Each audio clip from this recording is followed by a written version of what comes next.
And there's been no let-up in Saudi air attacks on innocent Yemeni civilians. In the latest round of air raids, Saudi fighter just targeted a vehicle in the province of Hudaydah, killing 3 people. Several others were also seriously wounded. Saudi Arabia launched its aggression on Yemen in March of 2015, and the war has been accompanied by a naval, land, and aerial blockade on the country. Over 13,000 Yemenis have been killed, most of them civilians, in Saudi aggression thus far. Joining us out of London for more on this is Mr. William Spring, human rights activist. Hello, Mr. Spring. Thanks for joining us on the program, sir. Your thoughts on all these atrocities we're seeing the last few days? There's been nearly 100 people, 3/4 of them civilians, killed in Saudi air raids on Yemeni cities. Your thoughts, please. Well, it's just unbelievable, isn't it? I mean, I can't believe it that the British government and the American governments should go along with what appears to be a genocide of the Yemeni people. This war has been going on since 2015.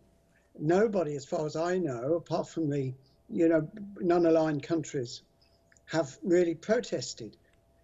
Simply because Saudi Arabia holds this sort of oil nexus type control over the British government. And the American government, of course, we know are already lacking any real finesse over it, moral sensitivity. But one would think that the British government wouldn't want to have blood on its hands, and that's what they've got now.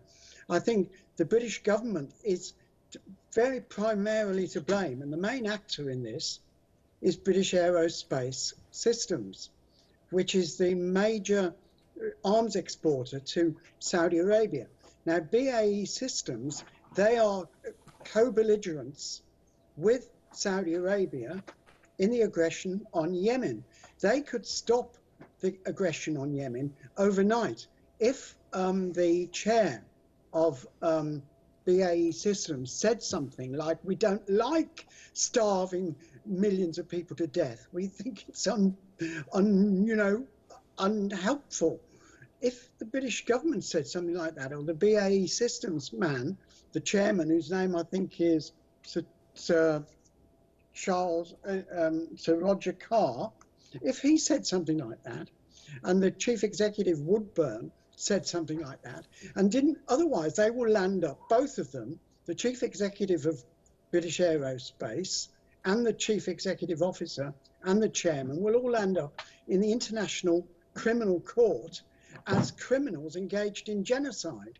And they regard the market share of Saudi Arabia far more important than they do human life.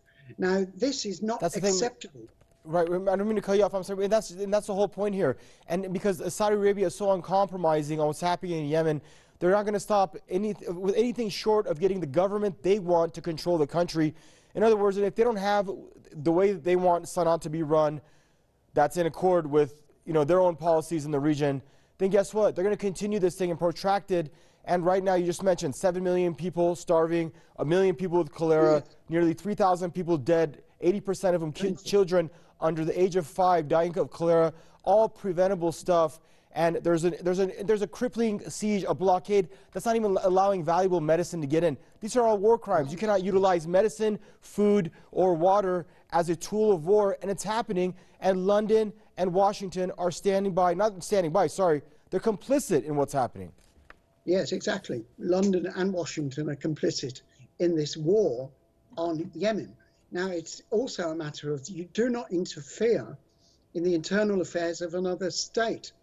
However the Yemeni war started, it's got nothing to do with Britain or the United States. I appeal to President Trump.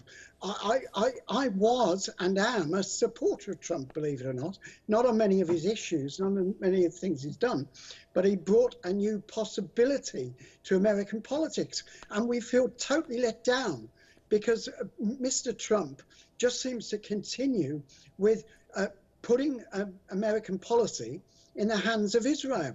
So you no longer have an American foreign policy. You have an Israeli American foreign policy. A group of guys in Washington near to Jared Kushner seem to be determining American policy.